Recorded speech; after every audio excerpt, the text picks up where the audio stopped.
রমজান মাস সামনে রেখে বেড়েছে বিভিন্ন ভোগ্যপণ্যের আমদানি। এতে চট্টগ্রাম বন্দরে বেড়েছে খাদ্যপণ্যবাহী জাহাজ ও কন্টেইনারের চাপ। আমদানি সংশ্লিষ্টরা বলছেন, যে হারে পণ্য আমদানি হচ্ছে তাতে আসন্ন রমজানে সংকট কিংবা দাম বৃদ্ধির সুযোগ নেই। এদিকে কৃত্রিম সংকট তৈরি বন্ধে নজরদারি জোরদারের কথা জানিয়েছে বন্দর কর্তৃপক্ষ। রমজানের বাকি আরও 2 মাস। এরই মধ্যে শুরু হয়েছে ছোলা, ডাল, খেজুর, তেল সহ রমজান কেন্দ্রিক পণ্যের আমদানি। চট্টগ্রাম বন্দর ও কাস্টম হাউজের তথ্য মতে গেল বছর রমজানের আগে ডিসেম্বর থেকে মার্চ পর্যন্ত এই সকল পণ্য আমদানি হয়েছিল 10,28,029 মেট্রিক টন। আর বিদায়ী বছরের অক্টোবর থেকে ডিসেম্বর পর্যন্ত আমদানি হয়েছে 9,46,705 মেট্রিক টন পণ্য।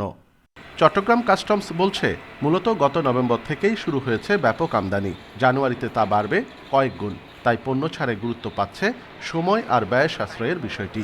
ছোলা, খেজুর, তারপরে মটর, সয়াবিন, সরিষা, যেই সব জিনিস আমাদের রমজান মাসে প্রয়োজন, সেগুলি আমদানি কিন্তু একটু এখন বৃদ্ধি পেয়েছে, অর্থাৎ তুলনামূলকভাবে বৃদ্ধি পেয়েছে। জানুয়ারি মাসে আশা করি যে আমাদের বাকি 70,000 টন কিন্তু আমাদের চলে আসবে।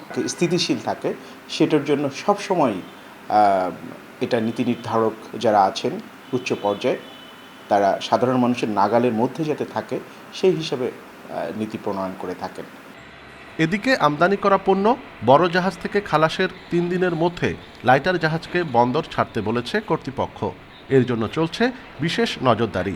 মাদার ভেসেলগুলোর থেকে আনলোড হওয়ার সাথে সাথে বার্জগুলো যেন সর্বোচ্চ 3 দিনের মধ্যে যেন তাদের ডেস্টিনেশনে চলে যায়। ব্যবসায়িক কোনো ফায়দা করার জন্য অনেকে এই কাজটা করতে পারে, বাট আমরা সেটা ক্লোজ মনিটরিংয়ে রেখেছি। আমরা চট্টগ্রাম বন্দর, নেভি, কোস্টগার্ড সহ আমরা এই পর্যন্ত বেশ কয়েকটা অভিযানও পরিচালনা করেছি। চট্টগ্রাম বন্দরের উদ্ভিদ সংঘনিরোধের তথ্য বলছে, এখনও আমদানির পাইপলাইনে আছে 1,29,000 টন ছোলা, 53,856 টন মসুর ডাল, মটর 1,30,430 টন, খেজুর 50,055 টন, সয়াবিন 3,29,100 টন এবং 1,78,000 টন সরিষা। অনুপম শীল, ইন্ডিপেন্ডেন্ট নিউজ, চট্টগ্রাম।